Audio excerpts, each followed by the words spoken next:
What's up, guys? Adam, this is Adam. Goodness. We're back again for the Long Run Podcast, another episode. I'm actually going to be here for this one, unlike the last review that has not been uploaded yet because I'm busy.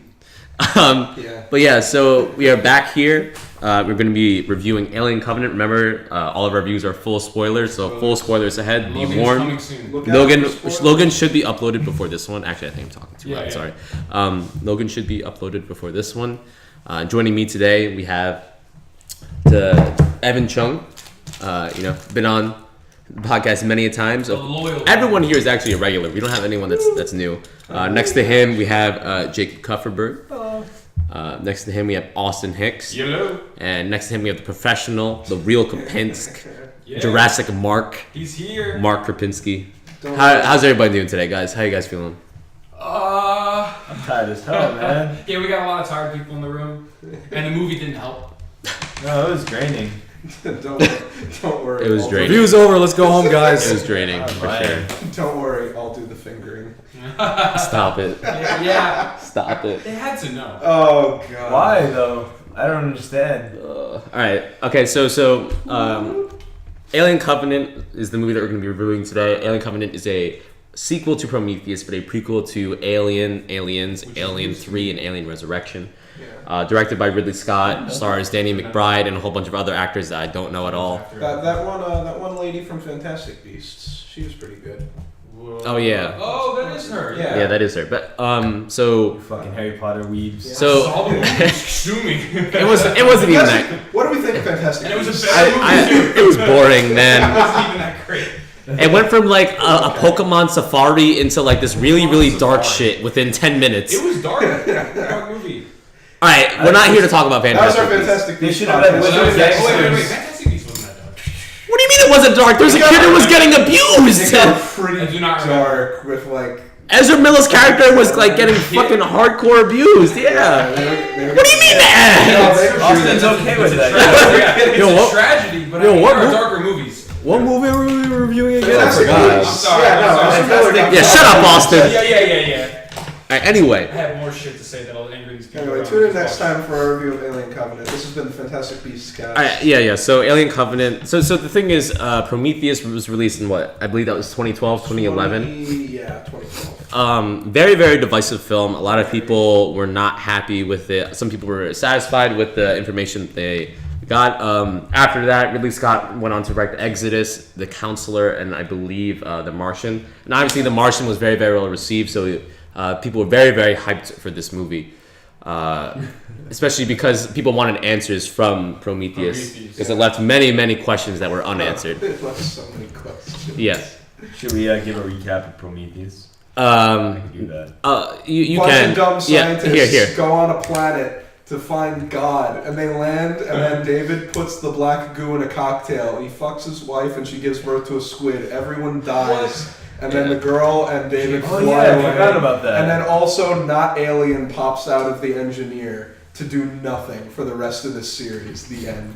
Oh, Wow. and the engineers were Jesus. Yeah. Yeah. And they, Jesus was an engineer. The engineers are what Fire. created us. and they sent down somebody that was Jesus, and we killed them, and they got pissed, and they decided that one transgression they were gonna destroy our entire race with a biological weapon. Did I they thought that was actually? cool. Did they confirm that? I'm pretty sure I'm that pretty was sure it. that's the implication. But Oh my god. they fucked up somewhere I along don't the know if I line, love or and hate their it. biological it's weapon kind of ate them. One at a time. Yeah. Yeah, they ate them. Their bio Yeah. weapon fucked them up good. Okay, so I'm not quite sure. Would you say that watching all the prequel films is necessary to enjoy this film? You mean Prometheus? For- Or No, just like the Alien? Oh, short to watch films, all this yeah. stuff. Oh wait, you mean like you mean the Alien, last Aliens? the Last Supper and what's it Okay. called, the one with David and Shaw. Yeah, no.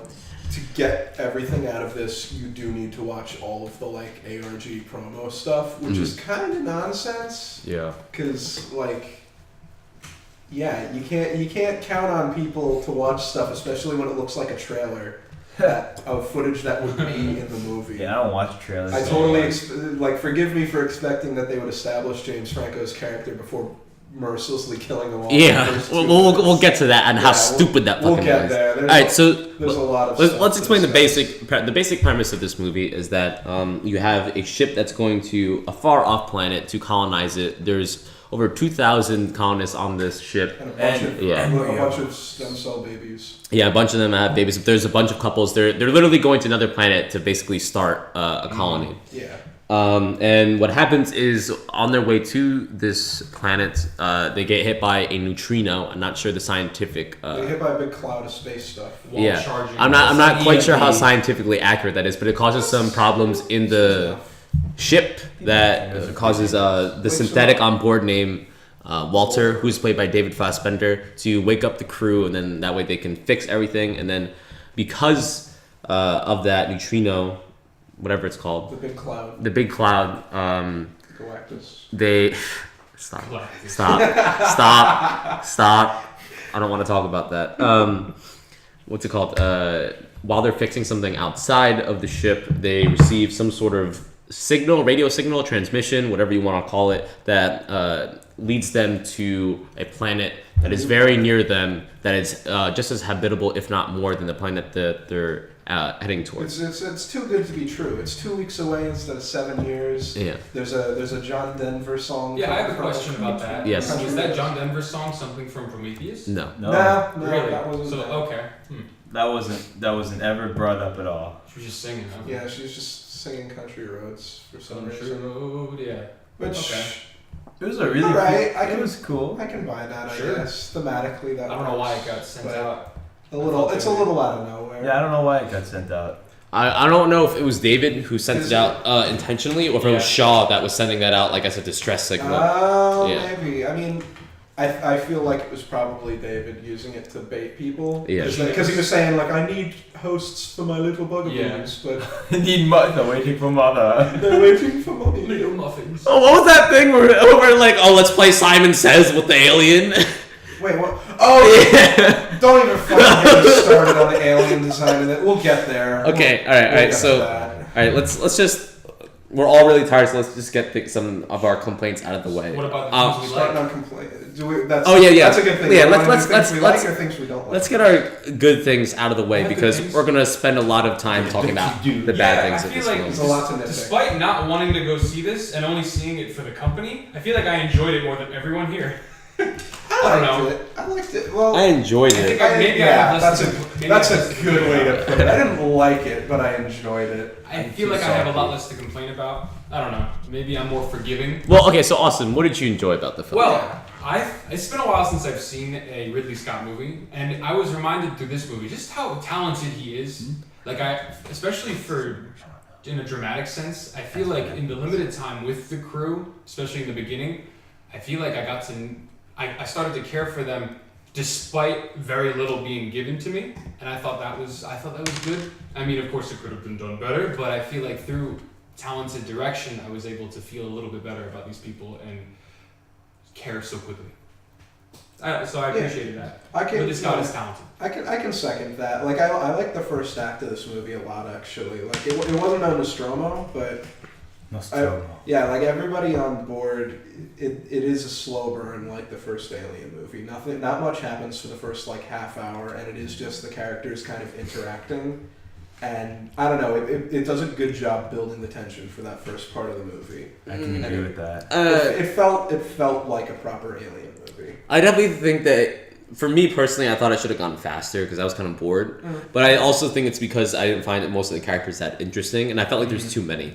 But I understand why they have a lot, so that there's more people that can get killed off. Exactly. But like the original Alien, what makes that so strong is that there's like what 6 crew, Yeah. Smaller six. than Yeah, this, it's a small crew, so you can get to know everyone on it. Yeah, that was actually a problem I had with Prometheus too. There's like 24 people, and like more than half of them are just cannon fodder who don't even have names. So The opening. you don't really get to feel attached to them. So Yeah. they only exist so you could go whoa when something rips them in half. But It was imperfect, but even the opening scene with the James Franco captain going kablooey and just exploding. Don't. that was No, wrong. no, no, What no, a way no, to no, go. Well, we'll yeah, talk yeah, about it that. is We'll rough. talk It about is it rough. later. No, Go, I'm keep saying going. a good thing. I felt like when Daniels, basically the lead Daniels, when she started crying, I was really feeling for it, despite not really knowing James Franco at all. And just the suddenness of a death like that, and I don't know and they use this a little bit, like cryo sleep. The vulnerability of it really freaks me out, and I think that was used pretty effectively throughout the movie when it got brought up. Mm-hmm. Yeah, Catherine Waterston is the one who played Daniels. She was actually, I liked her a lot. Yeah, she did good. I thought she was very good at emoting. What else did I like? Fassbender is a huge talent. Yeah, I have to say. Surprise, Fassbender's the best thing about this. Surprise. Huge talent. Yeah. My God. I love both robots. I ate everything up that they both said. Yeah, especially when they were talking together. I thought that was great. I like that. I like those bits where they were just kind of hashing out philosophy a lot. Yeah. He'll do the fingering and etc. Even though some of it got a little awkward, it's not the best kind of film to watch in a crowded theater because people will laugh at lines like "I'll do the fingering." Yeah. And it's gonna make you laugh. What was the point of that kind I of don't remember the stuff? context. It was they were playing the fucking the flute. recorder. Yeah. It was No, it wasn't the flute. It was the recorder. It was The flute was like this. Yeah, it was the ancient alien Okay. grade school recorder that he used to command his I did ship, not know which that. was in Prometheus. He used the Sure. flute to wake up the ship. There's definitely another instrument that's forward. Clarinet. Now it's oboe. smaller, maybe. A lot of them. Because- Oboe, I don't know. It's like that Japanese thing or Maybe. whatever. But he made it out of tree reeds. I don't know. The Japanese thing. Either way. Like It's I, some sort I, of- like, I like the flute stuff. There was some subtext there about creations creating stuff like that. I don't know. I liked everything having to do with Walter and David. I liked. Yeah. I thought it looked pretty good. Yeah. I think it was a little overly dark, but I think that's part of the tone of the film, so I didn't mind too much. It was really creepy in the beginning, up until like I think they, I guess, I don't know, got on the planet. Because like they were like he was floating out in space and all of a sudden he gets this wacky message that's like and she's like, what is that? Right. What is that? I have no idea. What could that possibly be? There's See, nothing out Imagine there. you're floating through space and all of a sudden you pick up a fucking John Denver song coming from an Uncharted. Like you would shit your And pants. you'd be like, I do not want to go there. Yeah. This is a good thing because that first half, while I was bored, I was not mad with it. Once they start deciding to the planet, that's when I'm just like, okay, everyone here is stupid. Yeah, and we could talk about that. Yeah, we'll talk about that. That I think is going to be the first bit on the docket when we get to things we didn't like. Yeah. Right? Surprise! This Prometheus sequel has stupid characters in it. Yeah, Again. All right, I so was really. I also really liked Danny McBride's character. Honestly, Yeah. surprisingly, That was a good bit of stunt casting. Really? Evan Yeah. disagrees. No. why didn't you like Tennessee? Like tea. I don't know. Did he offer nothing substantial? Well, him among others offered nothing substantial, but just focusing on Tennessee. I don't know. I mean, good for Danny McBride, man. Good for him for getting getting dramatic roles. When they told him his But- wife died and he had to have a little quiet He's moment, a good actor. He did Yeah, he's a really good actor. I'm glad they didn't make him. But the character, I'm glad they didn't make him an asshole. I'm really yeah, me glad- too. He's a good asshole. I'm He's a good really, guy. really glad he wasn't the comedic relief. Yeah. Like that. Like they Yeah. didn't have like. You know, we cast Danny McBride. He's the funny crew member. He's that funny fat guy.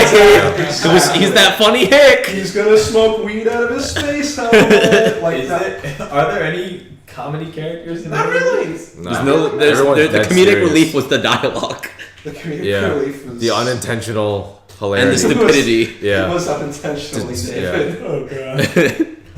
Oh god. All right. Anyways, Jake, go ahead, Mark. Oh wait, here, wait. Are we moving No, off of we're things still we liked, or- still going off of stuff that we Oh, liked. okay, yeah, no, Jake can take the floor if he wants. Or Oh. you can ask whatever you wanted, or What were you gonna ask me? I was gonna say, what things did you like about the film? yeah. Oh. Let's see. I always like the Christian symbology because I always think that's kind of cool how they relate that to ours. Mm-hmm. But it wasn't as cool as I thought in Prometheus. But I won't talk about that later because it's not something that's not for this time. Mm-hmm. I liked how some of the characters made some smart decisions. Sometimes it happened. It happened. Can you name one? Yeah, there was the time when Danny McBride was like, let's go down there, and they're like, no, you can't do that right now. Like, do you understand? Like, that's absurd. There's a thunderstorm going on, and he's like, okay, whatever, okay, fine. So he listened. Yeah. Yeah, he listened. And then there was the other time when, she quarantined them. Like, people, there were smart decisions. The quarantine thing when there was the thing bursting out of him. Like, yeah. No, but then she opened the door and then slipped like a dumbass. Closed it on her foot and slipped in a blood puddle and shot herself. And then she managed to shoot the entire ship. Shot yeah. the one part of the ship that would blow up the whole rest of the ship. Real smart. Talk about the unluckiest person in the entire Alien franchise. That was a Tom and Jerry cartoon. I have a question. Who was that one character in Alien that was like oh my god? Lambert. Yeah, I was getting. I was getting vibes of her from that character. Yeah. Actually, now that you mention it, very much so. The character that just freaks out and kind of annoys and ruins things for everyone else. Yeah. But in terms of things that I really enjoyed, I think just really the beginning sequence before they get on the planet, I just really enjoyed that. Because everything was by the numbers, all the characters were really being really intelligent, and then they kind of just took the only thing that they did was take a guess on the planet and going down to the planet. They just took a hunch. The problem was not going to the planet. It's what they did when they got there that was the issue. Yeah, really. Even going there was still kind of an issue because you have a job to do. Like I rationalized it as look, fine. It'll be 2 weeks out of 7 years. It's a drop in a bucket. Let's go down and do a flyby. Let's send see all what's of our fine. They don't want to go back to those. Exactly. planets. No, that's what I'm saying. Like, I'm saying there's no. I don't think there's any issue with them going to that planet and orbiting it and then surveying the planet. Agreed. The issue is when they're like, you know what? Let's send the majority of our crew land out on spacesuits. Let's just land here and set up shop here without telling anyone. Yeah, we'll colonize this fucking It's planet. like you could take an extra 5 minutes of screenplay and just hash that out and set that up properly. Let's fly through a thunderstorm. We won't get. All right, hold on. We're complaining again. Okay, so You can't help it. yeah, so some other things that I liked in the film. I thought that, as you said, visually, I thought it was good. There was a couple of performances that were good. I thought the alien creatures themselves, I thought the effects were pretty good. Yep. I didn't think any of them looked like overly CG. I thought some of them looked kind of practical. I very much disagree for the final one. Yeah, for the Yeah, I can see xenomorph that. alien. Oh yeah, no, I agree with that Big one. chap. I thought the white ones were The smart. the neomorphs are a thing that I really, really liked. In Yeah. this. Those dudes were cool. Mm. I actually liked those a lot more than the default alien we got in this, which is surprising. I did not expect that. Right. What Yeah. are neomorphs? Neomorphs are the white ones. The white ones that came out of the dude's back and mouth. Was So that they something David created? I think that's the implication. Okay. Is it? Either that he created or it was through the natural Yeah, 'cause he- selection 'cause he kept of saying- the Not a thing in organism. Prometheus. No, because no. it was gonna be the white ones showed up in an early draft of the script. Okay. They cut them out because that would have been cool. But no, like David has that scene where he's talking about I aged the black goo and it evolved into more stuff, and so it's like I'm reading IMDb. That's a direct quote from this film. Really? No. Oh, okay. For a second, yeah. You remember it turned into stuff scene? But the height of Fassbender's career. Oh my No, but he firebombed the whole planet with black goo, and it eventually turned into those little spores, which I can buy. That's dude, fine. That was That's acceptable. terrifying. Yeah, that shit made me. Oh my god. Honestly, it's like- everything about these made me squirm. Yeah, Like- that's a good point. It like made me the- very uncomfortable. The facehugger itself is very unpleasant. It's very violating. It was designed by Yeah. H.R. Giger to be the most Yeah. creepy, violating thing ever. Yeah. Mm.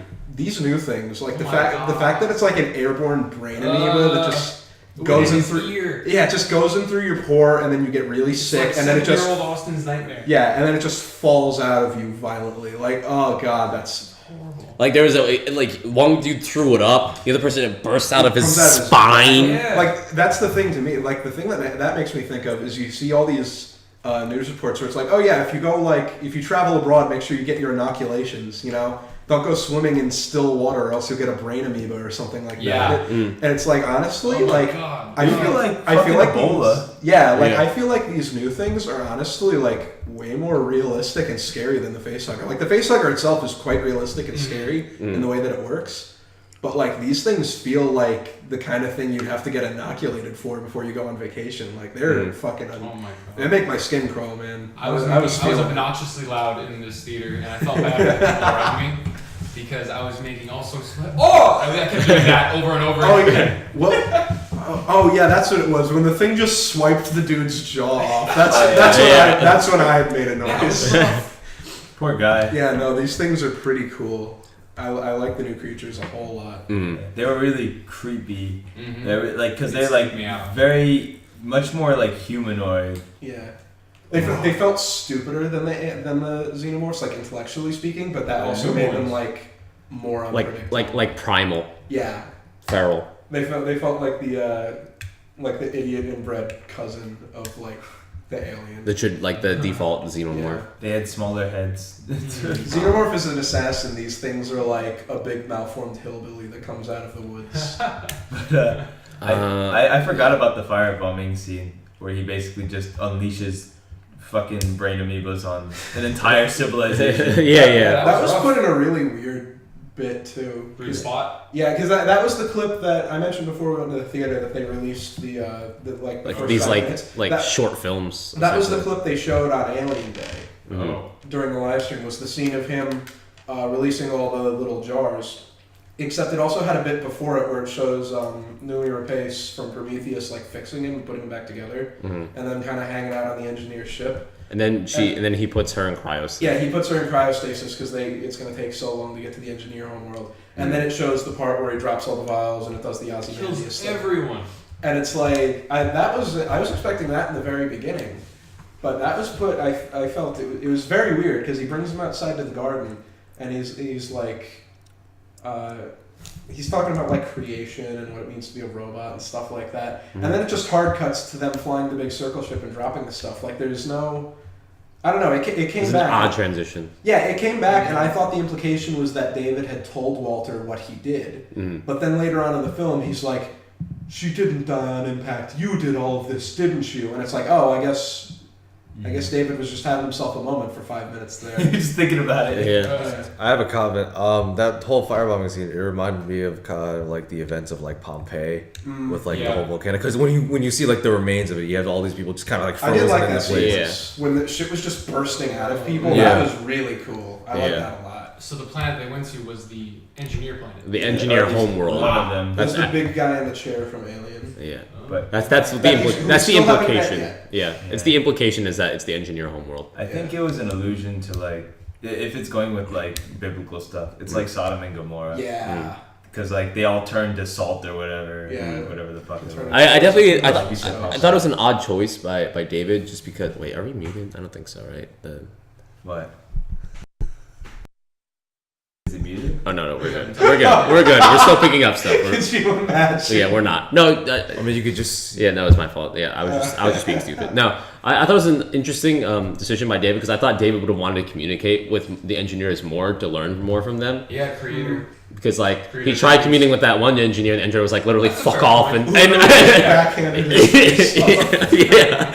But so before we get to the other stuff that we didn't like, I do want to say that I think what Ridley Scott is going for in terms of these deep, very deep philosophical themes about what it means to be a creator and the relationship that you have with your creations and what it means to be a creator, and why do we even ask why do we have a creator? Why do we want to know who created us? Why is that so important to us?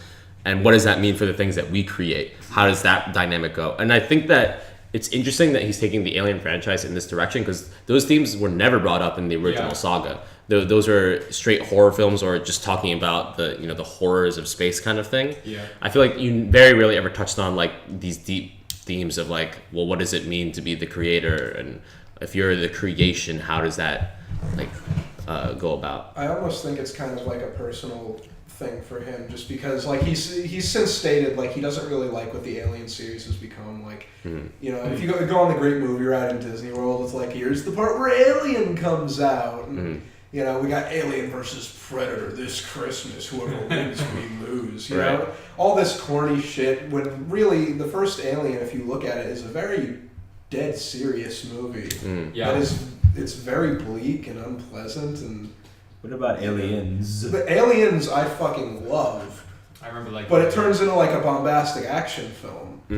And I don't know. I feel like Ridley Scott is almost, maybe he feels a little resentful that this franchise, the thing that he kind of created, kind of got away from what he originally intended it to be. And I don't know. I guess maybe that's where he's going with the themes in this as a creator. And he took his creation going in a new direction. Yeah. Put it. Oh wow. Like I can appreciate that angle, and I definitely think that those themes are a lot more clearly defined here than they are in Prometheus. Because that was one of my issues with Prometheus, is that it felt like it was going for something very deep and philosophical, but it felt like it fell a little short, so you couldn't tell whether the movie was clever or just vague. And with this, I feel like this confirms it. Like, no, it is quite clever, just because it gives us that extra inch of, like, no, the movie does know what it's talking about. It's not just posing questions to make itself look mysterious and interesting. What did we think of the? I forget if this was the exact first scene or not, but it was David with his creator. Yeah. The first bit with Wayland. That was I think that was the setup stuff. Maybe for people who hadn't seen. Right. I mean, I had no context, and I was a little confused. Like, I didn't know if that. I had to figure out that Walter is separate from Wayland just by name alone, because I didn't know. I didn't know they looked the same, and B, I just thought it was a continuation from that scene with him in the piano to him on the ship doing good things for humanity. I don't know. Yeah. But I guess they're different people. I like that they brought back Guy Pearce to be Wayland again, even though his makeup in Prometheus was one of the worst things about that movie. It was cool seeing him play the same character, but like younger. So that came full circle. That was kind of neat. What did that give you? That scene that you didn't have in Prometheus? It's just supposed to explain David's relationship with his creator. Okay. Yeah. and it's influenced why he thinks and does what he does. Because they touch on that in Prometheus, and that he feels kind of like disillusioned by humanity. Okay. But I feel like they got it across a lot more succinctly and a lot stronger in that one scene in the beginning of this movie. In that you straight up get to see him just be completely unimpressed with the man who built him. Okay. All right, does anyone else have any other good things about this film? No. I like the ending. I can see it coming from a mile away. Yeah. I like the ending. I think it was very predictable, but I appreciate like not going for a How very much happy of a ending. fuck you it was. Oh, man. This is an unhappy ending. This is bad end. This is bleak as fuck. Yeah, basically they fucked up. Yeah. You look at like the ending to Alien, and it's like Ripley gets away with her cat. You look at Yeah. Aliens, they all brave, escape, actually. headed for a better life. You Look already at the end of paid for this it. one. I meant They're that. not dead, but their life will be an unending nightmare. Fuck you. Exit to the lobby. Like, it had some balls. I like that ending. I feel like it's pretty brave to end the movie like that. But I guess it's a prequel, so I guess you I kind of. guess all those alien eggs had to come from somewhere, right? Yeah, I didn't know that. I didn't know it was a prequel. Actually, I didn't know that. That's the weird thing, though, is like, this takes place maybe, I forget how long. It's like only a couple hundred years before Alien. And then in Alien, they find the derelict ship, and it's got the engineer in the chair, and his chest is burst open, and it's got all the eggs in the cargo hold, but they make a big point of saying, like, oh, he's been fossilized for like thousands of years.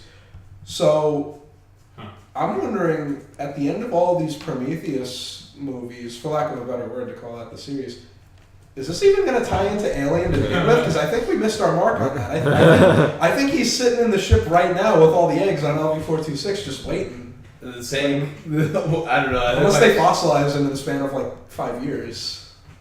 I don't But know. who knows? Who knows? It's very weird. The continuity is kind of fucked for Yeah. the Alien series. So does anyone have anything else good? I don't think so. No. Anything we liked? Okay, All we're right, moving. boys, All right, let it out. all right, let it out, Where are we starting? Evan. Who wants James to Franco? Go ahead, Evan. Me? Yeah. start? Evan's taken. Okay, well, first and foremost, if I'm not really interested in a movie, I can sort of fall back on characters that I can sort of root for, I can kind of relate to. There were none of those in this movie. I didn't give a shit about any of the characters in this film. There was no development. These characters were very thinly written. And a lot of them died far too quickly before any of them were able to be fleshed out.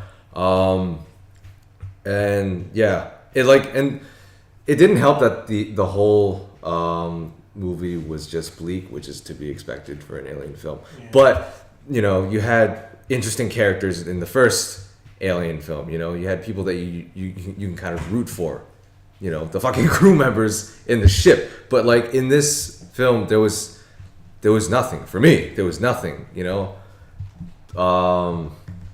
Don't we just put it all out? And just so I can just let you guys Just unload, man. let it all out. Let it all out. So yeah, just We're here to listen. Tell us yeah, how I didn't give a this shit about any of the characters. I think the theme, the best way I can describe my feeling for this film is like apathy. Like I didn't care. I didn't fucking care about like any of the shit. And also going back to the characters, how fucking stupid were these characters, man? How did they get to the point where, hey, let's send these assholes to colonize a planet? It's like, God. Oh my God. I feel like their stupidity is marginally more forgivable than Prometheus because they're just like space pilots intended guards. Yeah, Right. they're like their job is to shepherd cargo rather than you're scientists and biologists who should know about this, but they're still really fucking dumb. Only the level of really dumb, except for what's her name, Catherine Waterston. yeah, Catherine Waterston. She's decently intelligent. Danny McBride is okay. Yeah. He's reasonably smart. And Walter's pretty good, but other than those three, I did not give a shit about anybody.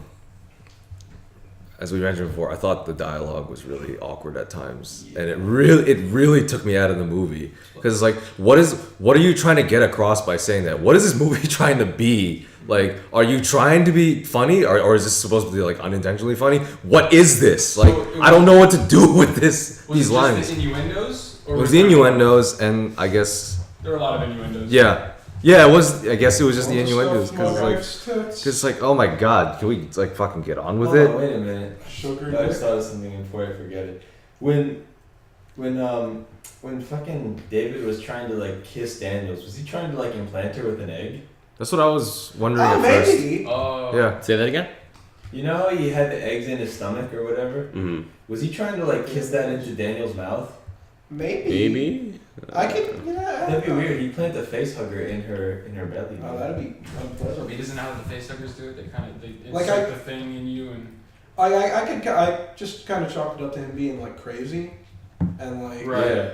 because he did the same thing to Walter in just Yeah. the previous scene, which Yeah. that's Yeah. the thing. Everybody in the theater was giggling. I still liked that moment because it was like a father and son kind of thing. Like, Oh yeah. like you're my legacy. You're so beautiful, but I'm disappointed in you. And like I don't know. Wow. Yeah, that's true. I liked it, but I don't know.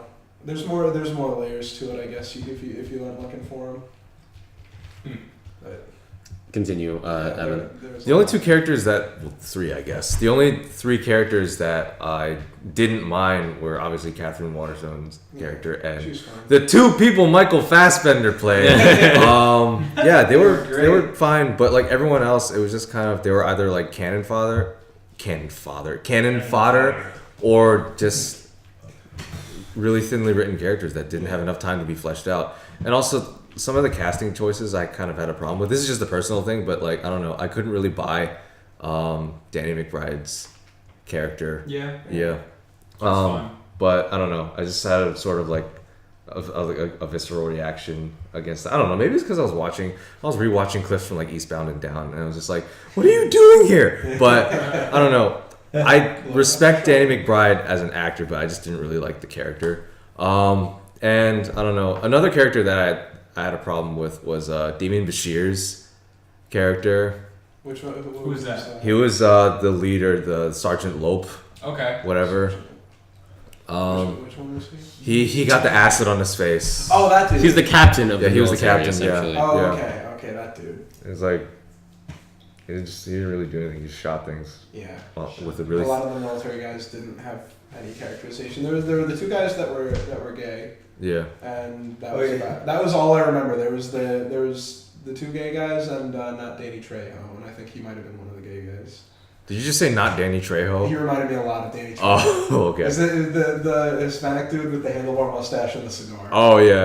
It was an interesting touch that like I guess all the cast, all like the crew members or whatever were all like in some sort of relationship. Yeah. Yeah. I guess that was cool. You have to build some sort of It civilization. helps you. Oh, yeah. It's a nice cheap way to get empathy points. But at the same time, it's really fucking stupid in my opinion to have so many couples on a ship where so many things could go wrong, and we've seen it in the movie where like if one of them dies, now they're emotionally compromised, and that fucks everything up. That fucks the protocol up. Yeah. Like, didn't they watch Interstellar? this is one thing one problem that I have with this, and it's a shame because this really is not the movie's fault, but the trailers fucking spoiled everything. Really? And I mean, like, even just the first trailer. Yeah. They showed the scene with the backburster, and literally the second they got on the planet, I was like, okay, that lady, I remember her from the trailer. She's the one pounding on the door, so she's gonna die to that thing. That's the guy who's gonna get the spore in his ear and have the thing come out his back. No. She's the one that shoots the thing and blew up. He's the one that gets face hugged because in the trailer he looks in the egg like a dumbass. And I was able to call every single death within the first act of this movie. Yeah. And it was really, really just took the wind out of my sails. I mean, I guess that's my fault for watching modern trailers these days. But I shouldn't have to do that. Yeah, exactly. Star Wars got away with that. I didn't know what they were going to do in Force Awakens. Right. And I watched every single trailer for that multiple times. Why can't they just release a trailer? Guardians of the Galaxy had tons of twists that I didn't see coming, and I watched all the pre-release footage. But, oh man, the trailers were cut poorly for this. They revealed everything. It's insulting to put it on the consumer to be like, well, we shouldn't have watched the trailers if you didn't want to know about it. Clip of a movie that I want to see. Like the thing is, all a trailer is meant to do is to pique the interest of the person who could be a potential customer for this film, not to give away key plot points. Hell yeah. Yeah, you look at the first at the trailer for the original Alien, it's nothing. It's a bunch of contextual footage with a klaxon playing and footage of an egg. And that's it. And you go, holy shit, what's that about? I gotta find out. Yeah, I watched the trailer for this. It's like, surprise, Danny McBride and Catherine Watterson are the last people alive. Yeah. Surprise, they're the ones that get the most trailer time. Yeah, that was a huge issue. They just telegraphed everything. Yeah. Everything could be seen from a mile away. It took away a lot of the suspense, for me at least, where it was just like, well, I know what's going to happen here, know what's going to happen there, oh, someone's going to die here, and I know who it is. It's like, what the fuck is even the point of having all this build up when you know what's going to happen? Yeah, there was no twists, no turns, no mystery. Well, there was a twist, but... There was a twist, but you saw it coming a mile away. And honestly, it was a good twist. I mean, it wasn't a good twist, but it was a good story element. I liked that a lot. I don't think I was completely sure until the end.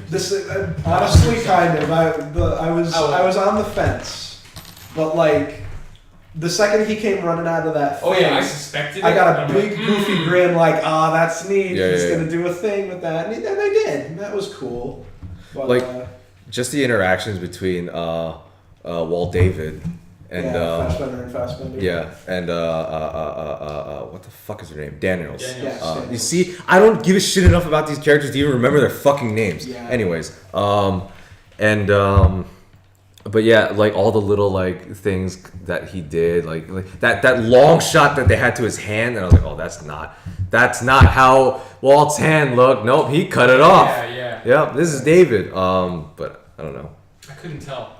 Honestly, they shouldn't have had I didn't pay attention enough. they shouldn't have had any of those kind of clues. I didn't. Looking at the hand, and it's I guess the movie expected to trick us as notice how David was talking about how Shaw patched him up, and now you have Walter, and he sacrificed his body for Daniels, so it's they're more alike than we thought. I guess it was trying to trick us into thinking that's what it was doing. But instead, it was just remember this one who looks identical to him lost a hand too. Remember that. Yeah. It's if you didn't see it coming then, you'd see it coming now. And speaking of I don't know, bad dialogue. This is, in my opinion, when Daniel's like, "Oh, thank you for saving my life again," and he just kind of stares at her and just laboredly says, "It's my duty," and it's like, "Oh, fuck you, man." It's you're not Walter. Yeah. Remember when Walter and David had that big conversation about why he sacrificed his hand, and he goes, "Duty." It's one of those callbacks, but the thing is, callbacks are good when they're clever and they're well thought out. That was not well thought out. That was just tacked on. I'd say it was a good callback because it was thematically appropriate, but it was also a bad callback because it keeps lampshading the twist. Yeah, it's the equivalent of someone handing you a wrapped present, and they're like, "Here you go." And the whole time they're just sitting there, like looking at you out of the side of their eye, like waiting for you to open it. Like, is there something in this box? Yeah. You know, like the movie feels like it's way too clever. Like, oh, we're gonna fool them. We're gonna fool them so hard. Like Right. it can't contain itself. With this twist. Imagine they're handing you a jar of peanut brittle. Yeah, that's exactly what I want. A jar of peanut brittle. Quiet. Go on. Don't you like peanut brittle? Oh fuck! It's an alien. But I have one last thing to say. It's like I was relatively ambivalent. I was pretty ambivalent towards most of the characters, but the one character I really didn't like was the Captain, the Faith guy. Yes, that was Billy Crudup. Yeah. Billy Crudup. What an unfortunate last name. This. Yeah. It's so difficult to say because I want to say like Kudrip or something like Right. that or Crudup. Like he must have gotten some shit as a kid for that last name. But anyways, I don't know. I just had he was. Oh God. Honestly, like he's been in. I know the name. He was in. Was he Dr. Manhattan? Right. Yeah, he was. Yeah, he was. Like I've seen him in stuff, and I've liked him in stuff that I've seen him in before. He was awful in this. Yeah. Like that scene in the beginning when he's trying to give the speech, but he's like stuttering to get across that he's like in over his head. Yeah. It's like, holy shit, dude! Like, tone it down. Right. Yeah. Like you could convey being nervous and out of your element without being like, no, guys, I know I'm the captain here, and we lost the captain, and it's It was like, a little on the nose. It's like, holy shit, dude! Like we get it, you're nervous. Yeah. Oh my god, and then his character is really poorly written. Exactly. Yeah. Like that was the moment when the movie really started to lose me. Like I was more or less on board with everything, and I found myself making excuses for some of the stuff through the movie where it's like, okay, why aren't they wearing helmets? Well, they did some analysis, you know. Like I found myself excusing things that could be considered plot holes or oversights. But when David said, "Come on, I'm going to show you what I've been working on," and he followed him, that's when it lost me officially. That's when I went, nope, that's lazy. The movie's been going on for like 2 hours, and you're just looking to fucking wrap it up. Go back to the drawing board and rewrite that scene, because this is insulting.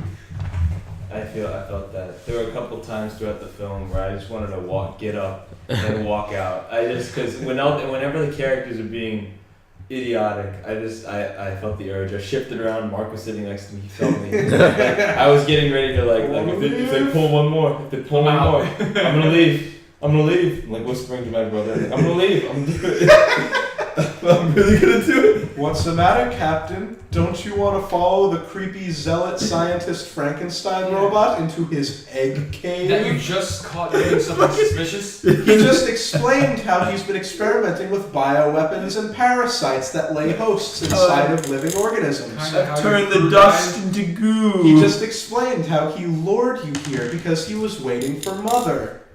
Don't you want to look inside this mysterious fleshy vagina egg? Do it. There's candy and popsicles inside. I want to make it clear, this is not just us being assholes and nitpicking. During that whole scene, I could not hear a bit of the dialogue because our theater erupted into groans. Yeah. Not before the egg even opened, the second it came on screen, oh no. Come on. But not like a fun kind of oh no, like, oh no, it's right behind him, like, as in a, oh my fucking god, do they really expect us to buy this shit kind of oh no. Like, Yeah, come on. that whole bit. And the worst part is I liked everything leading up to that. I liked David's motivation. I liked his idea. I liked his plan. I liked the fact that he impregnates the dude, and then he just sort of sits there like bored, like flicking pebbles at him until he wakes up and it hatches. But this is something that I caught that I found hilarious. Is Ridley Scott notoriously hates the Alien vs. Predator movies, which, surprise, why wouldn't he? Yeah. And The first one is fun. The first one is fun for how bad it is. Yeah, like if you just want to watch the action scenes, the first one is silly, and that's why I love of it. The second one, just don't watch it. The second one is, whew, Okay. the second one is something. Good to know. But one of the big things that a lot of fans of the Alien franchise complained about with the first Alien vs. Predator was that it completely got like the mythos of the creature wrong. Yeah. In that it's like just the way that it treats the queen, the way that it treats the eggs. And one of the big things that people point to in that movie is, look, this guy got face hugged and it laid an embryo in him and it pursed out of him like 5 minutes later. Yeah, that was. And that was one of the things that Ridley Scott did not like about those movies. He was like, it disrespects my creature, it's complete schlock, it's stupid. Huh. He does the same thing in this one. The guy gets face hugged and it is out of him 10 minutes later. It is like No, you don't understand. They're like the protomorphs. but it's the proto one. It's not the original xenomorph. Did you think you were gonna see the original, like the first xenomorph in this one? No. We got like 5 more Prometheuses before we get to the real xenomorph. Like, oh my god.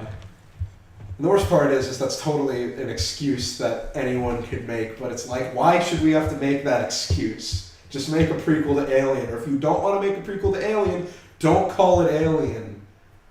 Like, it's frustrating. It's frustrating because everything wrong with these movies is the most obvious thing in the world.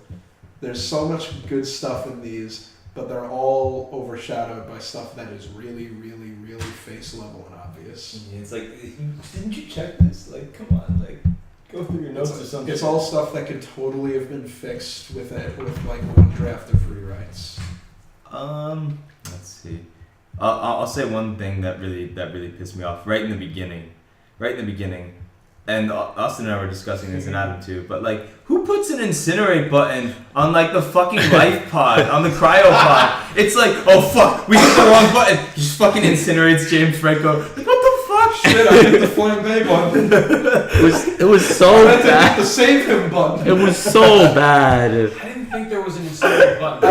No, that's not the point, Austin. We're not saying there's an incinerate I button. assumed that it was like, something broke, some kind of gas valve broke. Because they had a surge of energy. It was a from structural absorbing that neutrino thing with their sails open. Yeah. They were trying to recharge I the actually ship. really like those. The Yeah, solar those are pretty sails. cool. Because if I'm not mistaken, I think actual space shuttles do use those Yeah. to harness solar energy. So I really like that because it made the technology feel believable. Yeah. Which was a big part of what made the original Alien work. But oh man, when he just pops in a flame, it's like they're trying to get this guy out with like the jaws of life, and it's like, oh no, get him out! And then he just explodes into flames. It's like, well, shit, this got more complicated. They cart him out. They don't even cover him with a cloth. Yeah. They just drag his charred hot dog of a corpse out there on a piece of tar. And motherfucker's like, yeah, we can't, Shoot him in we space. can't, we can't mourn him at all. So you're just gonna have to suck it up. Some poor space shuttle is gonna go flying, and just 50 corpses are just. I was thinking It's gonna about go that. spattering against the windshield like flies on a highway. Well, oh shit! I think we hit James Franco. Oh no! I was thinking about that, like how big space is. We don't. I guess we don't have to worry about littering because we could just throw debris. You do kind of have to worry about it because if you do encounter it, then you're fucked. Okay. Yeah. So you shouldn't be tossing things willy nilly. No, actually, you shouldn't. Okay. I guess it's kind of okay since they released it on like a really small Right, they were- velocity. Okay.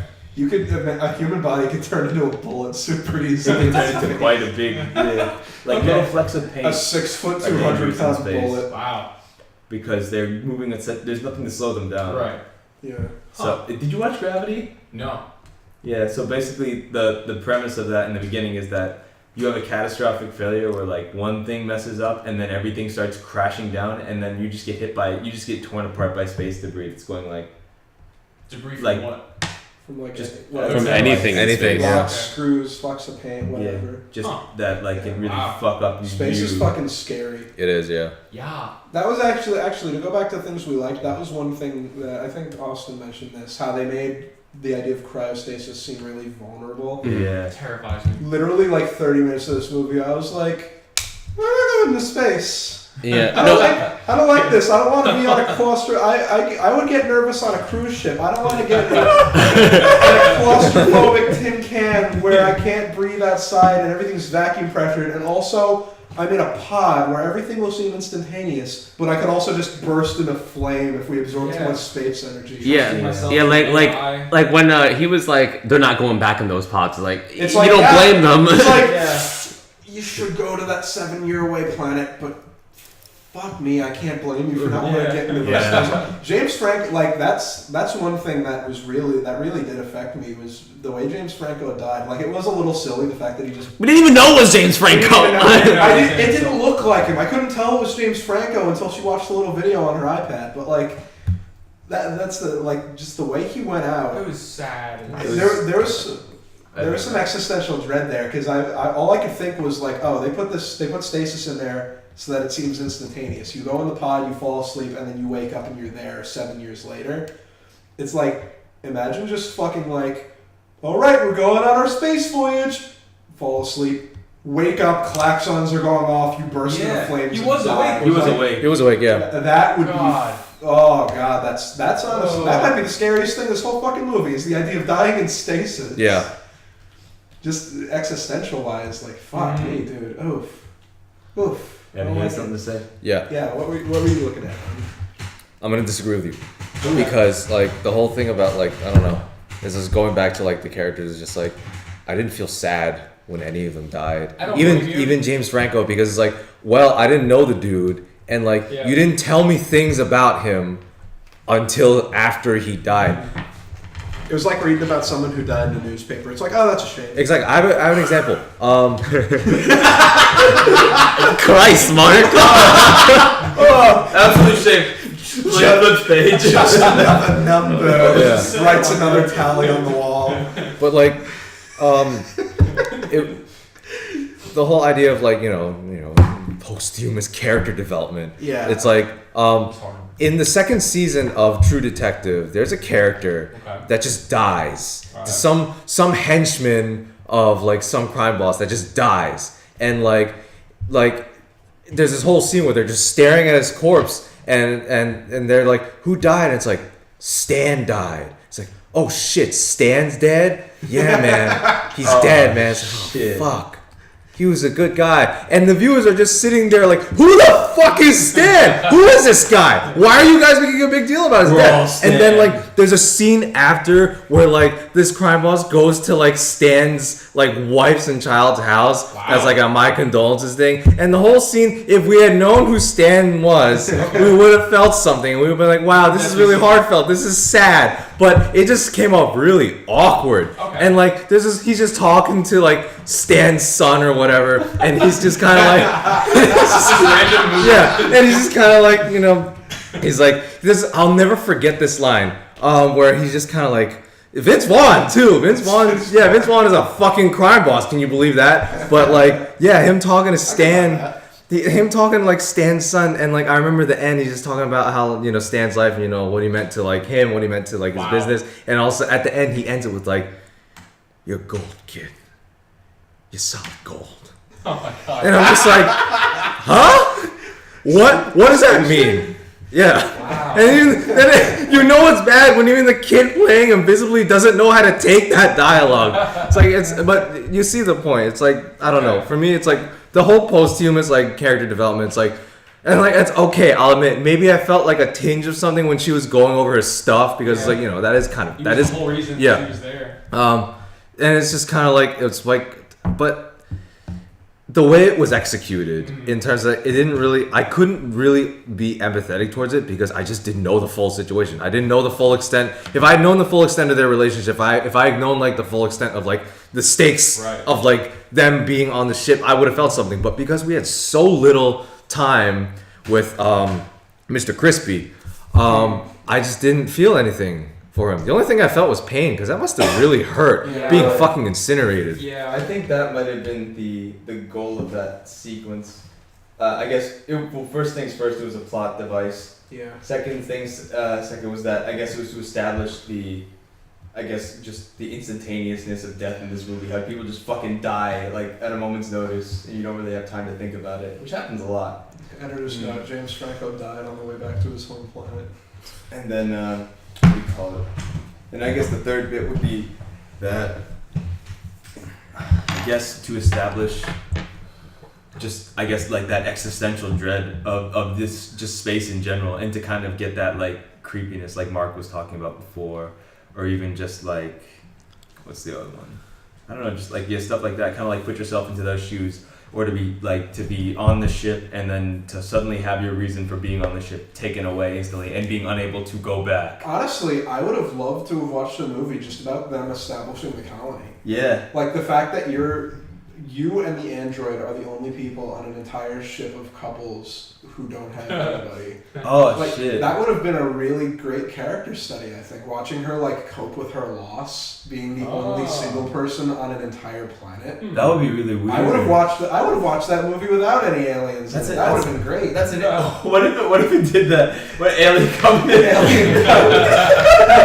then at the very end, there's just a big circle ship coming in, cut to black credits.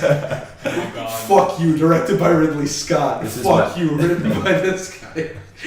Fuck you, starring Catherine Waters. Was there any significance to the Covenant? Like I know there's an Ark, there's Ark stuff. Yeah. Noah, like. Oh yeah. The Ark of the Covenant? That was where they put the 10 Commandments. Yeah. Something like that. And I know I'm going off of my knowledge from Indiana Jones. I know the Covenant. The Covenant was like, I made a flood and you survived it, Noah. So we're good now. We cool. No, he specifically told Noah, like, make a goddamn cruise, make a cruise ship. Big ass boat. Yeah. As many animals Because you're the one. As many animals as you can. Yeah, because you're the one that's gonna Watch live. the stone giants fight. Yeah. What movie was that? That was Noah, directed by Darren Aronofsky. That was Darren Aronofsky? Yeah. Okay. With Russell Crowe, right? Yeah. And Emma Watson. Yeah, that was Darren Aronofsky. Didn't Ridley Scott do a Noah movie? Or? He did Exodus, Gods and That's Gods. the one I was He thinking did the one about yeah. Moses. Right. Oh, man. Wasn't Christian Bale Moses in that? Yeah. Anyway, back to Alien. Alright, so potatoes. the biggest problem with this movie is that everyone in the fucking movie are idiots. They're fucking idiots. And I get that you have to Not a lot of have... logic. Because you have to have some sort of creative license so, actually things happen. Because if everyone made perfect decisions, they wouldn't be able to, have their movie and get the pathogen out, whatever the fuck. But why the fuck would you ever go to an uncharted alien planet that you don't know shit about without fucking spacesuits on? I don't give a fuck if you like scan the atmosphere and it's breathable, it has oxygen and all that. Doesn't matter. You're going to a new planet. You don't know what's on that planet. It's fucking pathogens. Yeah, you don't. As Red Letter Media said, what about deadly microbes? Yeah. I would have kept my fucking helmet on just in case. Yeah. Exactly. And you would think that when they're going on this really really critical mission, for the survival of mankind itself, that they would have some sort of protocols about when you go to a new planet and how you deal with You don't infect our 2,000 vulnerable freezy pods. You have and all drones. that. Yeah. You should have sent the drones down to survey the planet, not only to get an idea of the geology and the mapping of the planet, but also to see if there's any life on the planet, to see if they test the air quality, and even identify microbes or something like that. You always do that. Why would you send your entire fucking crew down and let's go down here without ever testing anything, and we'll see what happens when we don't wear spacesuits. It'll be fine. And that's the crazy thing is looking back at Alien, that movie's fucking airtight. It's like, oh, why did they touch down on that weird planet with the distress beacon coming off of it? Because they establish this is company protocol. You have to respond to distress signals when we tell you to, or else you don't get paid. Well, fuck, we're working Joes. I guess we gotta go check it out. They put on space suits. It's like, oh, well, how does he get infected with the face hugger? It goes through the space helmet. That's how strong it is. It just punches a hole right through it and impregnates him. Bam! No plot holes. No worry, no fuss, no muss. And that's the thing. You could very easily have it be like, oh, this isn't just a pathogen. It's actually a microscopic intelligent life form, and that's how it got through a space filter. Yeah. That's how it got inside a helmet. And frankly, that would be a lot fucking scarier. Frankly, it would have made sense because in the film, actually, it was a really cool sequence when it goes into his ear. Yeah, that shit's tiny as it was it made my fucking skin crawl. Yeah. That was one of the most effective bits in the entire fucking movie. Is the way that those things worked. Oh, I Say it didn't again. recognize. That wasn't from previous movies, No, right? no. Okay. Prometheus almost got that unsettling, but Yeah. not quite. So that's just one part of the stupidity of the film. It bothered me how that one guy that got infected threw a cigarette on the ground. He just polluted on Yeah. this beautiful, pristine planet. You're just gonna start fucking throwing your butts in places. I guess they're fucking like, litter bug. I'm glad he died. maybe they're trying to like dehumanize. Like he's a stupid soldier. I'm he glad he got deserves to infected die. with Yeah. a horrible rape disease. And like they should have He's gonna be a litter bug. they should have like something should have clicked when they're like when the person was like, "Do you hear anything?" No, and like yeah, that's the weird part. It's Nothing. you see the vegetation, you see the water. That's a weird thing not to see Did life you hear on it. anything? What? Hear what? Nothing. No plants? Or, well, no. It has- No, The yeah, plants- Never mind, it's Yeah. late. Give me a break. yeah, it's okay. No birds, no animals. What are we gonna eat? Yeah, I mean, I assume they had free-tried food or something. But Yeah. damn, man, you only can fit so many Omaha steaks. and then Jake pointed out something too. When they first touched down, they're like, there's a storm going on, but we really need to get down there. So they go directly through the fucking hurricane lightning storm. How does a spaceship fly to a part of the planet that doesn't Yeah. have a storm? They literally, as they're going down, you see the lightning bolts going near them. It's like, come on, guys. They're like, like the ionosphere is really dangerous. Well, fuck it. I guess. Fuck it, exploration. Wait, it's- man, what rush are you in? You know what? What It's like Russian watching film? fucking Star Trek, the original series. Kirk sees like a fucking like massive plasma cloud. He's like, it looks really dangerous. I'm gonna stick, Let's go through it. I'm gonna stick my dick in it. What is an ionosphere? It's just a thunderstorm. That's all. Oh, I didn't know that. I thought it was a layer of the atmosphere. One part when he was like, the pH is over like 2,500, I was like, God damn, that must be strong ass acid. I'm assuming pH was referring to something else. 20. That's basic. Hold on, Yeah. wait a minute. Oh no, you're right, basic. Sorry. Oh wow, yeah. This planet's basic as fuck. There's a sunglass out. There's There's a Starbucks everywhere. There's a Starbucks on every corner. Fuck this planet. So yeah, so that was the stupid part, and then also the sickness in terms of like there was a good idea of getting trying to quarantine it, but then the idiot was like, you know what? Let me open the door and try and shoot it, and then I'm gonna fucking slip on the blood. Unluckiest fucker. To be fair, there it is broke ever through the been. window. It Yeah. did. It did. It break did, through the window. but that's fair. But she never should have gone inside anyway. But man, oh man, like honestly, like those whole neomorphs really fascinate me. Like in an interesting, in a way that like I imagine the original Alien fascinated people when that first came out, just because we know so little about them, but it feels like there's something there to them. Mm-hmm. Like we see that they're like there's the whole scene that I really liked of Oh. David like taming the one. Yeah. Mm-hmm. Because I didn't see that coming at all. I was I was expecting it to be like a Ah. like one of those like, oh look, the obvious villain is looking at the horrible monster and is like, you're beautiful, but like no, he was straight up making a connection with it, and we see the thing when it's first born, and it's not really like instantly hostile. It's just sort of like there, Mm-hmm. and I don't know. It makes me wonder what these things would have developed into left to their own devices. When did it get hostile? I thought it was immediately hostile. I The think- small one. The one that This came from guy- the one that came from the egg was not immediately hostile. The one that that was from the pathogen was immediately hostile. The one that came out of the Okay. dude's That's what back I and the thought. one that came out of the Yeah. dude's throat were immediately That's what I hostile. thought. Okay. They were like confused little animals.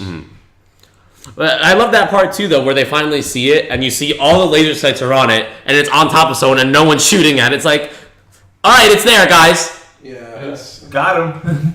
It's okay. We have our laser sights, right? Well, That's did you gonna say do he was on something. top of somebody? What Yeah, happened to there's the your second answer. one?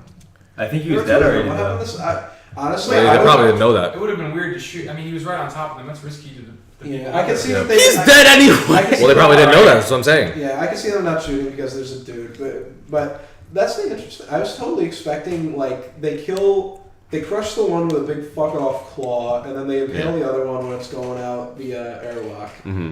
I was totally expecting the second neomorph to show up because one of those bastards is still unaccounted for. Really? Right. Yeah. Because there's the one there's Oh. two of them. There's the one that David tames and the dude kills it, Mm. and then the other one is just gone. We don't know where that is. And I was totally expecting like, oh, it's back for a last minute, surprise scare. I was also surprised at how beefy the Neomorphs were. A lot of them took a lot of shots. Yeah. Yeah, those things are Yeah. pretty fucking resilient. Yeah, especially if you compare it to the Xenomorphs that you saw like in Aliens. Like Yeah. they were tough, but like if enough bullets, they would die. Yeah. Yeah.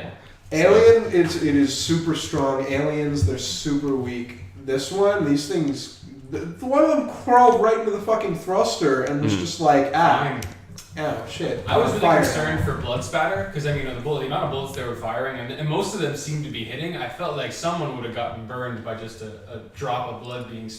Yeah, there was only like one though. Can we talk about how fucking awful the Xenomorph is in this? I love the Neomorphs, but I absolutely hated the Xenomorph. What was wrong with the Xenomorph? One, the CGI on this thing looked like fucking dog shit. It looked awful. Yeah. Like, it's maybe I'm spoiled because I literally just watched Alien the other day. Mm-hmm.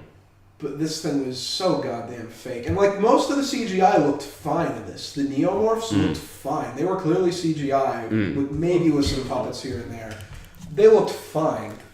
This thing just it looked bad. It looked really it looked like footage from Alien Isolation. It looked like a video game. Is that any good, by the way? Alien Isolation is fucking awesome. Okay. It's really good. Yeah. Yeah, no, that game scares the shit out of me. It's really, really good. But like, this thing, it's like there's two of them now. One, the chest burster, does not look like a chest burster. It looks like a little tiny alien, and that to me is just hilarious. Yeah. Because it didn't like the original, the OG chest burster. It looked like a little larva. It looked like a little worm, you know, and it sheds its skin and it gets bigger and its arms and legs develop. This thing comes out fully developed, so it's like a little like.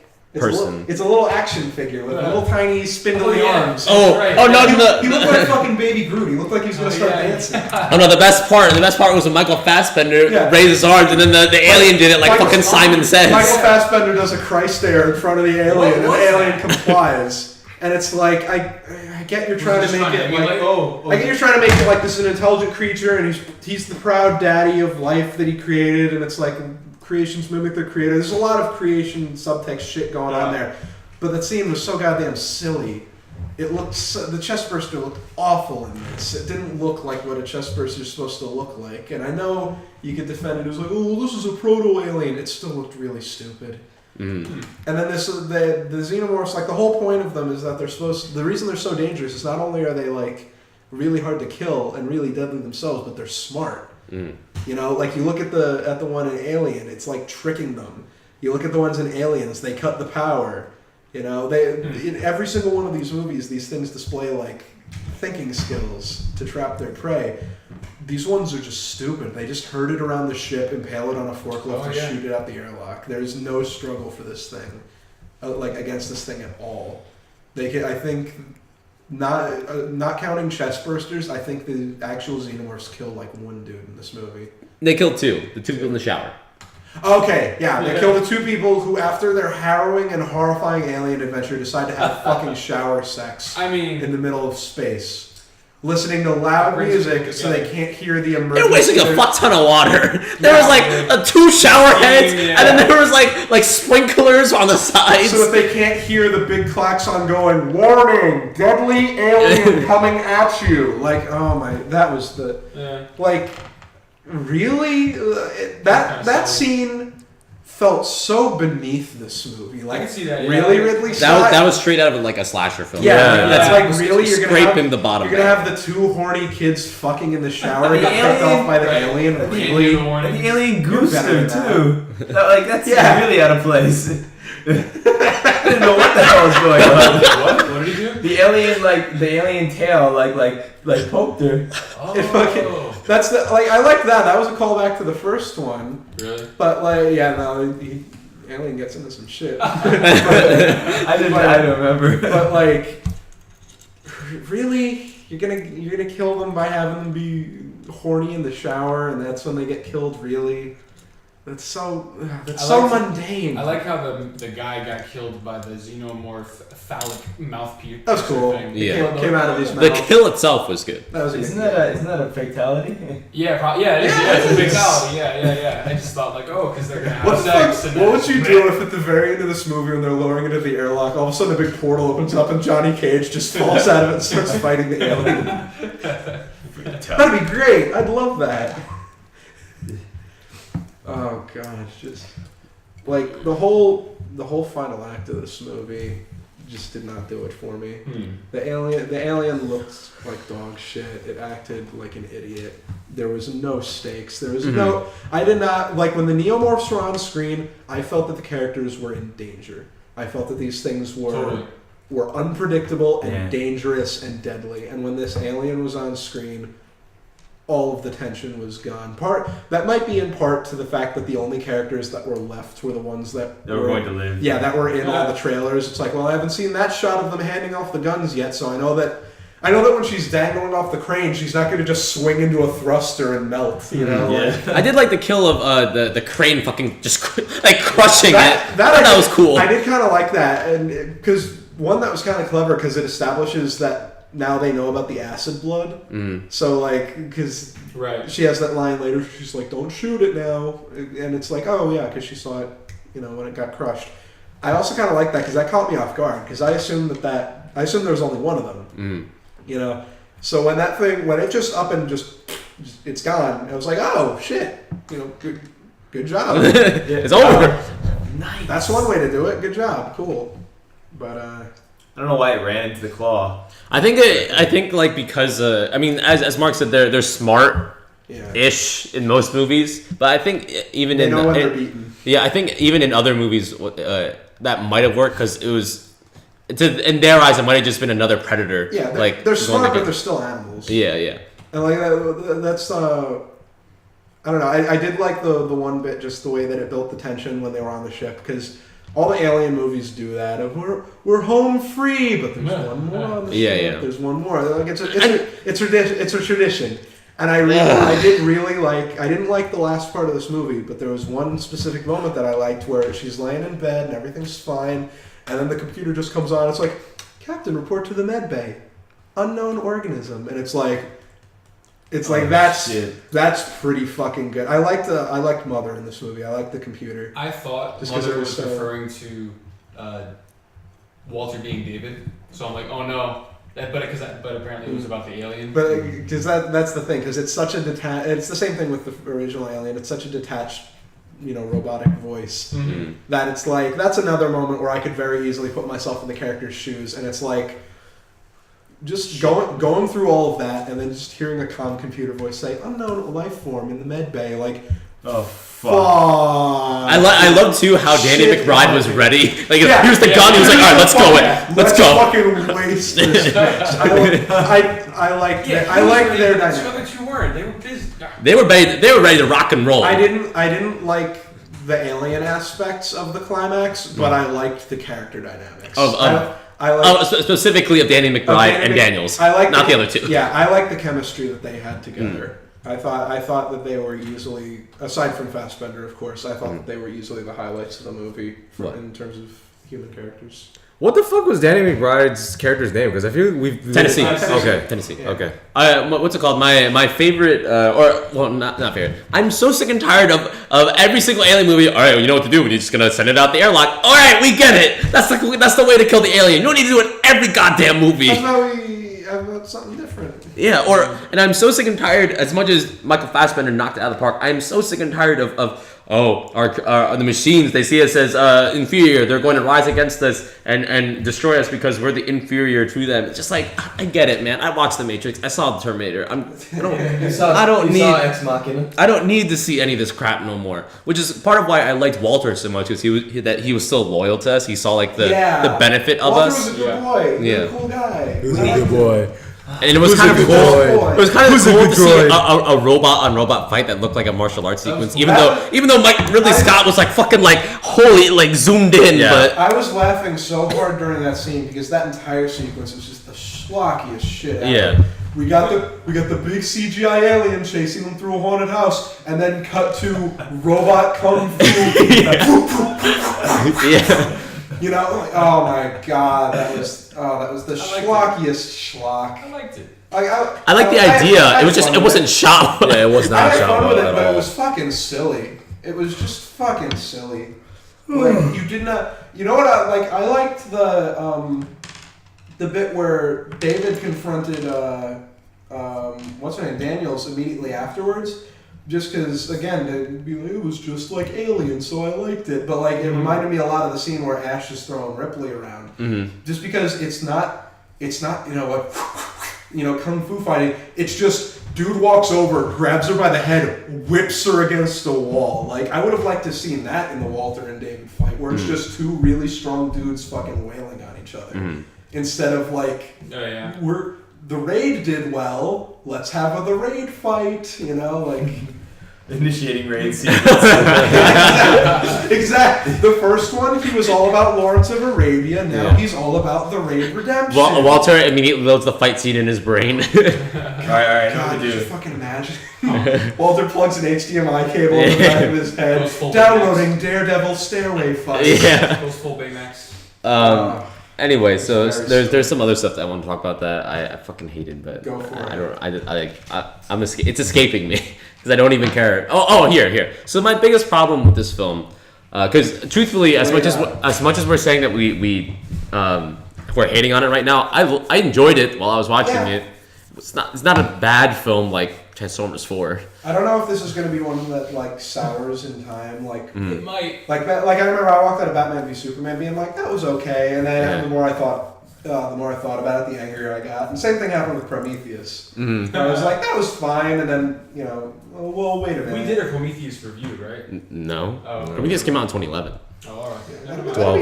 That'd be an interesting thing to talk about though. But like, I don't know. It still remains to be seen if this is going to be one of those movies that like doesn't hold up the more I think about it.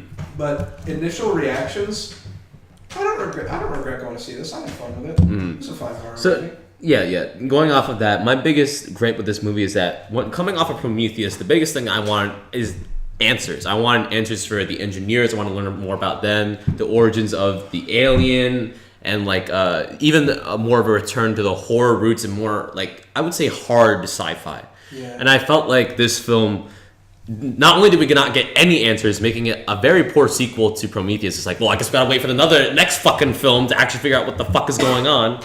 And the other issue is that this just felt like a very standard blockbuster. Yeah. It didn't have the horror roots of Alien. It didn't have the iconic action and the great characters of Aliens, and it didn't bring up answer I should say the philosophical questions or the questions we had about the lore of the aliens that Prometheus brought up. So there's not a lot that's good that's going for it, and that to me is the most disappointing part. I feel like it's almost a doomed, like damned if you do, damned if you don't thing, because it's like, Prometheus, we're finally gonna learn about the space jockey. I don't need to learn about the space jockey. The whole point of the space jockey is that it's a mysterious fossilized thing. The only reason it's there is to make you go, what the fuck is that? And understand that this is a big, big, expansive universe full of mystery. It doesn't matter. It reminds me a lot of how like the same way that the Star Wars prequels focused on the wrong thing. How it's like, we're gonna find out how Anakin became Darth Vader. Let me guess, did he turn evil? We know about that. It doesn't matter. It's not important. There's so much more interesting stories you could tell rather than taking a tangential detail, an element of mystery, mind you, that makes the original film way more interesting and exploring it. Because Alien is over 30 years old. Any explanation you could give for what the xenomorphs are is not going to be, fulfilling. It's not going to be not disappointing. That's the interesting part. It's not going to live up to people's expectations because it's been 30 years and we've had comics and video games and other movies and books and all kinds of shit, fan fiction, just like spitballing what these things are. So it's like, no matter what you say where these things came from, like it doesn't matter. It's going to be disappointing no matter what. And then you look at these and it's basically, I said in Prometheus, like, oh yeah, no, the xenomorphs already exist. Well, then what's the point of this? If it's not to explain this, then what's the point? Did they exist in Prometheus? What? Yeah, there's like big murals on the inside of the ship showing the aliens as we know them. So it's like, oh, I guess they're around. They're not here, but they're around. All right, guys. Does anyone have any final topics that they want to bring up about the film before we go into our closing thoughts? I got one. Go ahead. Go for it. What do you think could have improved the movie? What aspect? They needed at least 2 more revisions to the script. Rewrites. The script needed to be much tighter. Exposition, character development. It's really it all comes down to the story because everything else is pretty good. Cinematography was great. I thought even the score wasn't that bad. Score was very good. I liked the score. Really digging the score. Score was good. Production design is fantastic. That's That one was, thing that Ridley Scott nails. Yeah, that was usually. one thing I really liked with Prometheus too, was the set design and the score. I thought Mm. Prometheus had an amazing score. Right. And there were bits where they played the Prometheus score in this, and I was like, oh yeah, Yeah. that cool bit of music. I like that. There's a lot of good things about the film. That's why I can't call it a bad movie because it does a lot of things very, very well. Yeah.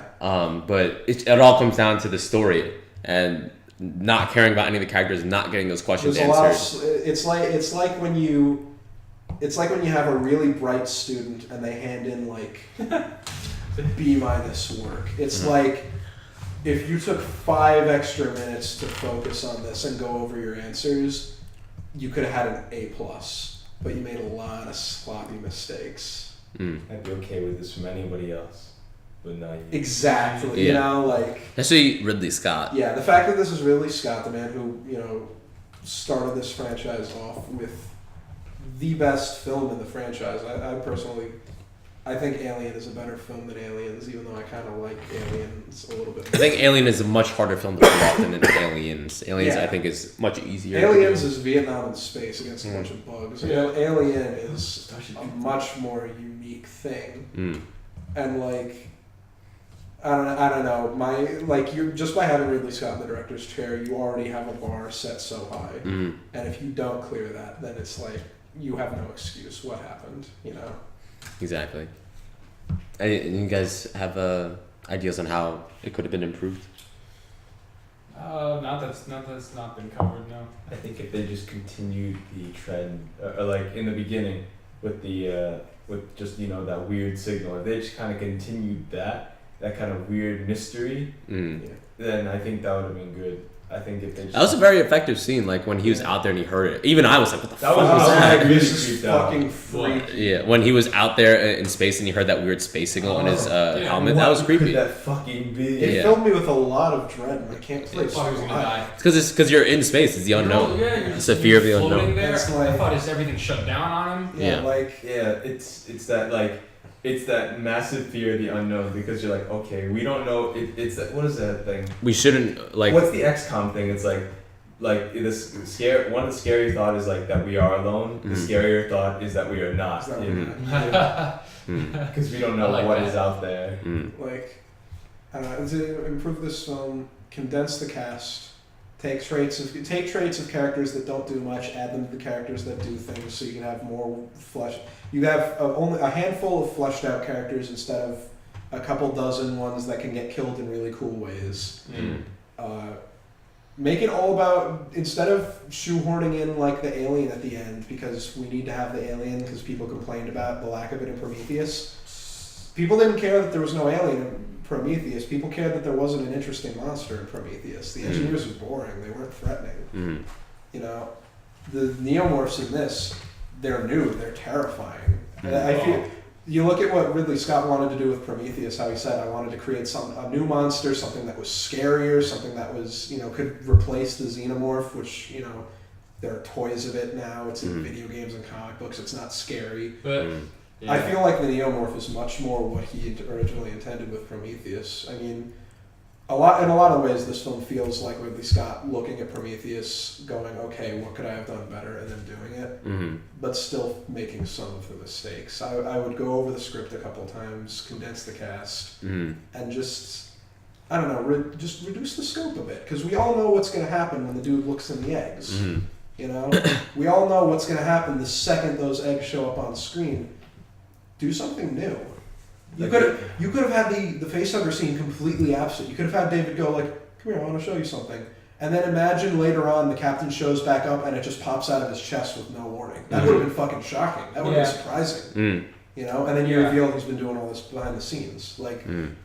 I don't know. It feels like it's falling into the trap of like, this is what people want to see, rather than this is what would make. This for an this is what a effective- good story. Yeah, this is what would be an effective, shocking, surprising, story. story. Yeah. Mm.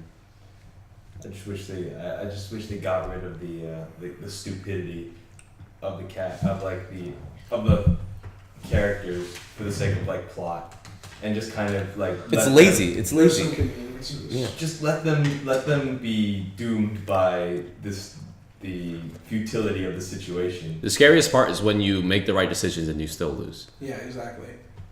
like with the just like you with I guess a good example of that would be like just waking up in a ball of flame Mm-hmm. from your cryo sleep. Yeah, that was terrifying. That is the most unsettling thing about this movie Oh, is the cryo sleep death, and it's like even the ending when he just don't let the bed bugs bite. What the fuck is he gonna do? Well, that was Yeah. all that You'll concept. never know, Yeah. and neither will she. The last thing she sees before going into hibernation is an insane robot smiling down at her. God. With a god complex. That's right. Yeah, with his fucking God alien complex. parasites hidden in his throat. Yeah. That is fucking terrifying. And I think another one of the other like more like I guess crazy deaths was just like the when the guy just got slashed in His the face. jaw. Yeah. Like it wasn't like he was being stupid. He didn't do anything. He was just doing his job. He Yeah. raised his gun and like, whoa, what's that thing? Dead. Oh, yeah, It's hold on. like that's scary. So question. In the beginning, when what's his name, Walter was looking at like the embryos, what was that for exactly? Just checking him. I was just Yeah. checking on him. Okay. His Alright. duties. And also maybe to be like to show that he has no emotional connection to these things because he picks up one of these embryos that's got broken or whatever and he just throws it away. Is that what that? I didn't notice that. Yeah. Oh yeah, he puts a little biohazard thing. Yeah. I knew he put it into a biohazard thing. I just Yeah, didn't I understand. didn't I didn't understand think why it he put it into the Because it biohazard was thing. like- Part of me thought it was just him being a dick. They're gonna wake up. I didn't get that he was throwing it It's away. like- Okay, I didn't know that. Oh man. Yeah, I think that was just to establish him as like having no connection to the humans like emotionally. Just, Mhm. it's just money. Which he I like Walter's arc. I like his chemistry with Catherine Watterson. Sad that he died. Fassbender was the best part of the movie. Yeah. So, all right. Okay. Surprise. Surprise. That ending though. Because a really effective ending. All right. So we'll go into our final thoughts and Yeah. ratings. All right, Evan, start us off, buddy. 5. Out of Five. 6. 5. What would you give it on the spill scale? 5. Out of 6. Fiver than sex. Full 5. Rental for 5. 5.5. Any other closing thoughts that you want to say about it? Better than 5. I don't really have anything else constructive to say about this film. Okay.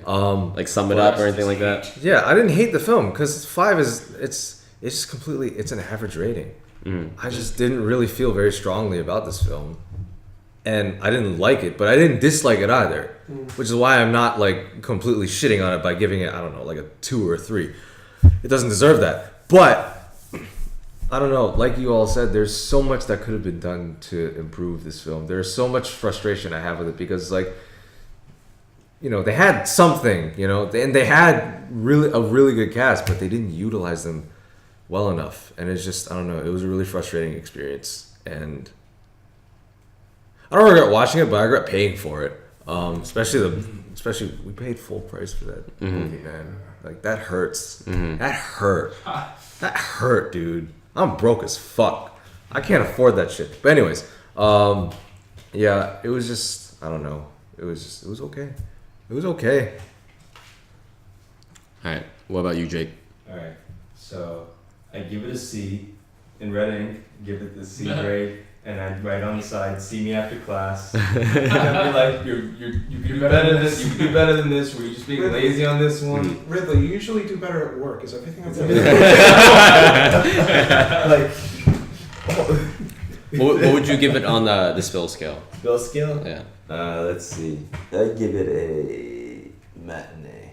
hmm That's the one below full price, right? Yeah, yeah. Yeah, I'd give it that one. Do you have any other summary of your thoughts that you want to give? I get so frustrated with lazy storytelling. I just get that's what infuriates me, and this was just a lot of lazy storytelling. Like I like really like the thing that hooks me in films is like really cool worlds and settings and scenes, and then like interesting characters, but mainly like world settings. And this had that. But I'm immediately turned off from a film if there's lazy storytelling like in this one. That's just why I don't really watch like slasher flicks really. It's just or shit like that because all of this was just driven by like lazy plot, and it really frustrated me, made me want to walk out of the film at a few points. That's but otherwise, I mean, there were good points to it, but I was just so infuriated by those by the lazy storytelling that it was hard for me to like remember them. Anyways, Austin. Not you, Austin. To reiterate, I had no want to see this movie, so I went in with low expectations because my memories of the Alien franchise, I remember enjoying the first one, but everything after that besides Aliens, I just remember feeling like very plodding and slow. Well, that's because it's true. Yeah. And so I'm like, oh, do I really want to see this? I remember Mark here shitting on the trailers really badly, and I'm just like, oh, why are we seeing this? I thought it was gonna be bad, but I didn't hate it. In fact, I might have even been the least angry while watching it.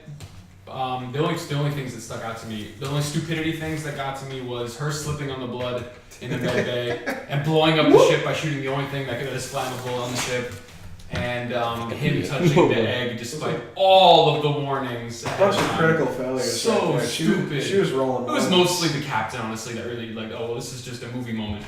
This is annoying. I don't know how you're not calling them out on going to an uncharted planet without space. I also thought about the microbe thing. That is weird too. Do you think that's idiocy? Do you think the alien virus infected the microbes and made microbe aliens? That is interesting. Well, the thing is, it looks like it only affects animals. Because it doesn't affect plant life or fungi. Yeah, it doesn't look like it affects all sorts of life. Only I want to see like the bug aliens. Microscopic alien movie. Yo, if we got a Kenner Aliens movie with like the big mantis one and like the snake one, That'd be terrifying. the flying queen and her squirting gorillas. That's one big penis. The snake one. That's phallic imagery. That's Geiger, baby. That's where Ridley Scott has to go next. He has to make a movie based on the Kenner Alien versus Predator toys. I would buy 10 tickets to that. I would go see that in every conceivable way I could go see it. I would watch it in IMAX. I would watch it in 3D. The ending left me feeling very bleak. Yeah. I was pretty depressed by that ending. It was terrifying, but I respect it. My score, I like to use a personal system that just makes me feel like I can rate movies accurately and how I feel. It's a 5-star thing, but I have tiers, like low tier, mid tier, high tier within those stars. I say it's a low tier 4 stars for me, just because it didn't wow me, but there were parts of the movie that left me going, oh, this is good. Do you think it's worth people to see it at a matinee? If you're an Alien fan, I guess, yeah. If you're an Alien fan, you gotta go see this. Yeah. I think it's worth it at matinee. Yeah, it's well made, but you gotta be prepared for some in-movie stupid moments and a bleak ending. All right, professional, go ahead. Pretty much the same thing as everybody else. There was stuff about this I really liked. There was stuff about this I really didn't. In the end, I feel like overall it's kind of middling. Spill scale, I give it a matinee. It was fine. I am glad I saw it in the theater just because, funnily enough, I thought the sound design on this was really good. Yeah. The use of HD sound specifically for those fucking neomorphs. There's that one scene where I don't even think this character had a name, but the one of them wanders off after they meet David, and like that's the one where it takes her head off and eats her. Oh yeah. When that thing's creeping up behind her, they really used the HD sound because the sound effects was coming from directly behind us. Yes, Oh, direct. It was behind and above. directly behind, and I was like, "Oh God!" Like that moment, fucking creeped my crawlies. That one got me. I didn't notice the sound direction. I was like, that's the thing. That's just one instance of it that I can recall, but frankly, that moment was fucking strong enough that I would say, yeah. No, I actually grab a matinee and once. watch this in a dark movie theater where you can have that kind of sound. I scared JJ once because of the sound system. There was a skittering that just happened to be to my left, and I jumped and I hit him. It was funny.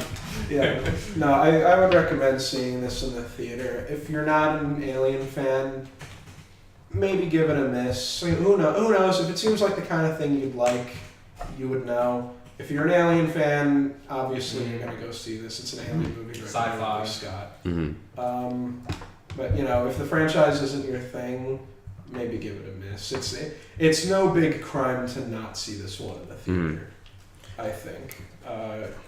It might even benefit from it. Yeah, like that's the overall. I think I liked it more than I liked Prometheus, just because, like, Prometheus held a very high bar for itself and didn't come anywhere near, in my opinion, to clearing it. Mm. This one felt like it was it set the bar a lot lower, I felt. Like it still had that kind of subtext that Prometheus was going for, but it was also a lot more of a schlocky monster movie. Mm. Yeah. So I feel like by lowering its own goals, it comes off as a more complete kind of film. Like it doesn't feel vague or unfinished, or like it doesn't know what it's doing with itself. It knows everything that it's doing. It's just that everything that it does isn't necessarily good. So I don't know. I think it accomplished itself better than Prometheus did. It's okay. Yeah. So, I mean, I really just echo what everyone else has said. I think there are a lot of good things about this movie, and it's not a bad movie by any stretch of the means. This is not a bad movie. It's just not. Do a lot worse, yeah. Even within the Alien franchise. Yeah, it's just you could do a yeah, lot worse. it's not great. I would say I personally like Prometheus more, but that's only because I think I just liked Prometheus a lot. Like I'm more going to look over the flaws of Prometheus than I am with this film, I think. But Aliens is still by far better. I would say the best parts of this movie, go see it for Fassbender, for Daniels, and for Tennessee, and for, as we pointed out, all the technical stuff is all really, really good. Yeah. But don't go there for the story. Don't go for interesting characters or the answers to Prometheus, because you're not going to get them. Yeah. If you want a really good new film set in the Aliens universe, play Alien Isolation. Mm. It is the best thing to happen to this franchise since Aliens. It is borderline flawless. It is great. Right. And so I'd have to give it a rental, honestly. It's one of those things where, as much as I do agree the sound design was incredible, you don't have to, man, you could watch it when it comes out on Netflix. It'll be if fine. you're the kind of person who Yeah. cares about that sort of thing, go Yeah. see it in the theater, but you can give this one. Yeah. If You you really, if yeah. you're not feeling If it. you really don't want to see it, just wait until it comes out. It's fine. You don't really need to. There's not much in theaters right now, so if you really gotta go see a movie, you could probably do worse than this. Mhm. But other than that, if you don't need to spend the money, don't spend the No, money. no, I got it. Don't fuck this movie. Boss Go baby. see. No, fuck you. Go see King Arthur. Shit was good. Really? I really- Jake's recommendation. I really enjoyed it. That's funny. Surprise her. That's the consensus I've been getting, is that it's really like it is a bad movie, but it makes up for it by being just a lot of fun, and it's Yeah. gonna lose 150 mil. I don't even know if it's bad. It's really interesting. Yeah. But maybe like I heard like it's like schlocky bad. Like it's not like like it's kind of like silly. yeah, Hmm. like you'd watch King Arthur the same way that you'd watch like Alien versus Predator. Oh, I kind of treated it like a Kingsman movie. Well, Kingsman in that sense is also kind of schlocky. It's pretty schlocky. It's a It's parody. homemade schlock. Yeah. Yeah. I think this one was like not necessarily a parody, but it was like definitely not trying to be too serious. And I thought it was a fun movie. I'd say I'm watching. intrigued. I might have to go check that one out. See, I wouldn't think that it wasn't serious, because it looks like a very serious I take. know Yeah. it's you think it's Grimdark. like what do you call it? Yeah. You think it's like Snow White and Snow the White and Huntsman. the Huntsman, exactly. Yeah, Which was really I fucking hate boring. those kind of movies. You know what's so much. weird? That movie. Dracula Unbound. Everybody I talked to about that movie, maybe it's because they're all like, like our mothers, but they all really enjoyed it. I haven't Oh, seen it's a great movie. I'm like, I this haven't is seen it. boring as hell. All right. I can't actually- Let's wrap this up. All right. Let's go around. How can the people follow you, Evan? Don't follow me. All right, Jake. Fuck me, go see King Arthur. All right, Austin. Honestly, just watch the rest of the podcasts. You don't need me anywhere else. Oh god, no information.